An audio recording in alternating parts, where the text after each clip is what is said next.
Hello friends, સ્વાગત છે તમારું મારા આરવી કુકિંગ કિચનમાં. આજે આપણે બનાવીશું મરચાંનો લોટવાળો સંભારો, જે સાદો ચણાના લોટથી બનાવીશું આપણે. તો આમે 4-5 મરચાં કાપીને રાખ્યા છે, જે થોડાક લાંબા કટિંગ કરેલા છે. મેં આ એક નાની તપેલી લીધી છે. એમની અંદર આપણે અડધું પાવડું તેલ મૂકીશું. થોડીક રાઈ નાખીશું, એટલે આપણને તેલ ગરમ થઈ જાય તો ખબર પડે. જો ફ્રેન્ડ્સ, આપણું તેલ ગરમ થઈ ગયું છે. તો હવે આપણે એમની અંદર અડધી ચમચી રાઈ મૂકીશું. મરચાંમાં રાઈનું કોમ્બિનેશન થોડું વધારે સારું લાગે છે. આ ચપટી હિંગ મૂકીશું, એક ચપટી હળદર નાખીશું અને આપણે મરચાંનો વઘાર કરી દઈશું.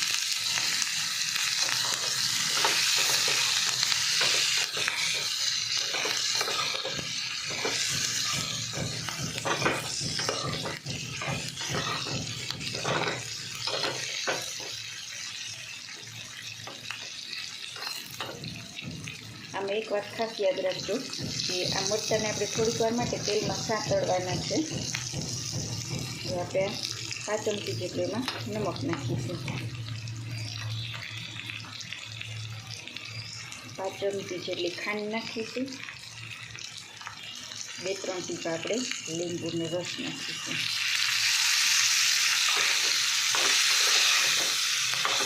તેથી લોટનો ટેસ્ટ ખૂબ જ સરસ આવે છે.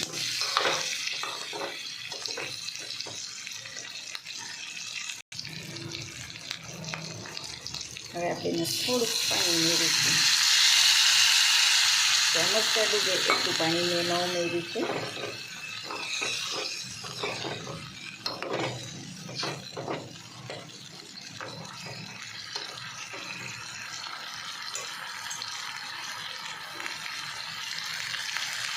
હવે આપણું પાણી ઉકળી ગયું છે, એટલે આપણે એની અંદર જે શેકેલો ચણાનો લોટ છે,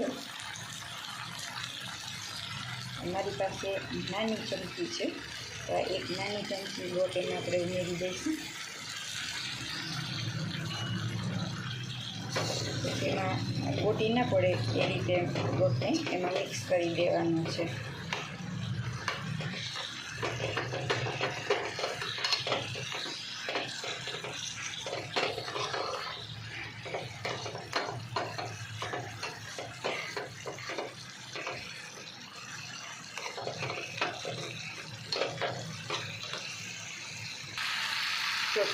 લોટ સરસ મિક્સ થઈ ગયો છે અને હવે એમાં તેલ પણ છૂટી ગયું છે. હવે આપણે એમની ગેસની ફ્લેમ બંધ કરી અને નીચે ઉતારી લઈશું. તો તૈયાર છે આપણો મરચાંનો લોટવાળો સંભારો.